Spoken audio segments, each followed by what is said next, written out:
Good morning. Today I am going to explain fourth part in application of thermodynamics in the metallurgy.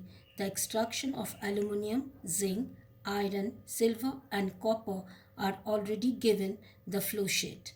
So last part, that is the refining of the crude metals, will be explained today. So the process of removal of impurities from metal or purification of metal is called refining, and it can be done with a various process. The first process is the distillation. This method is used for low boiling point metals which are volatile in nature. Impure metal is heated in a retort and its vapor are condensed in a receiver. The non-volatile impurities are left behind in the retort, that is zinc, cadmium, mercury, etc. Second is liquation. The process is based upon the difference in fusibility of metal and impurities. The principle of refining by liquation is that the impurities whose melting points are higher than the metal are left behind on melting the impure metal. Pure metal separates out, the impure metal is heated on the sloping hearth of a furnace. The metal melts and flows down, leaving behind the impurities on hearth. For example, tin, lead, mercury, etc. Third method is electrolytic refining, that is the electrolysis process. In this method, the impure metal is made to act as an anode and a strip of pure form of same metal is act as cathode. Aqueous solution of salt having same metal is taken as an electrolyte. On passing electric current, metal ions from the electrolyte are deposited at the cathode in the form of pure metal, while an equivalent amount of metal dissolves from the anode and goes into the electrolytic solution as metal ions. The example, pure metal is dissolved from anode and deposited at cathode through electrolyte in equivalent amount. Electrolytic refining of copper is done in this process. At anode, copper loses 2 electron and becomes Cu2 plus 2E minus. At cathode, copper gains 2 electron from its solution and forms copper.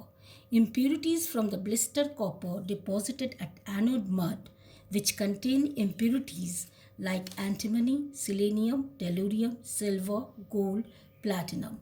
Zinc may also be refined by this method. Now, next method is zone refining. This method is based on the principle that the impurities are more soluble in the melt than in solid state of the metal. A circular mobile heater is fixed at one end of the rod of impure metal. The molten zone moves along with the heater, which is moved forward. As the heater moves forward, the pure metal crystallizes while the impurities pass on to the molten zone and fall down. This process is repeated several times.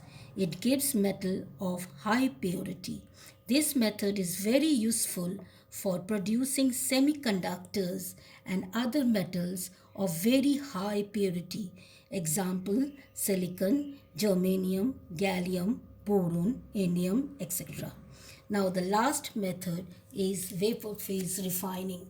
This method is based on the principle that impure metal is converted into a suitable volatile compound and collected elsewhere, leaving non-volatile impurities behind.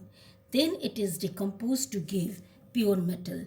Two necessary conditions are as follows. The metal should form a volatile compound with an available reagent. Second, the volatile compound should be easily decomposable for the easy recovery of metal. Examples of vapor phase refining are Mond's process for refining nickel.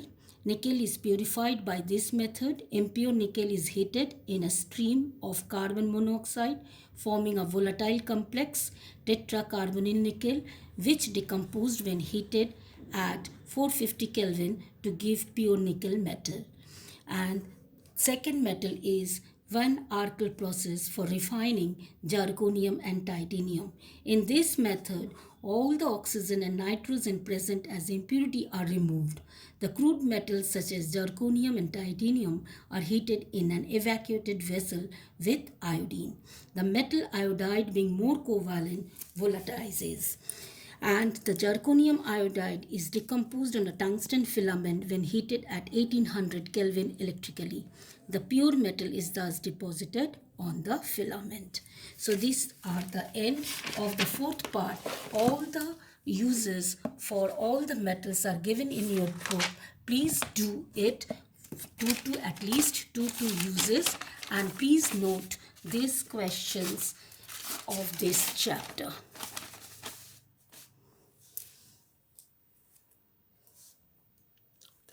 Questions are also given earlier, so most of the questions, if you solve, you can easily give the answers of this chapter. Thank you.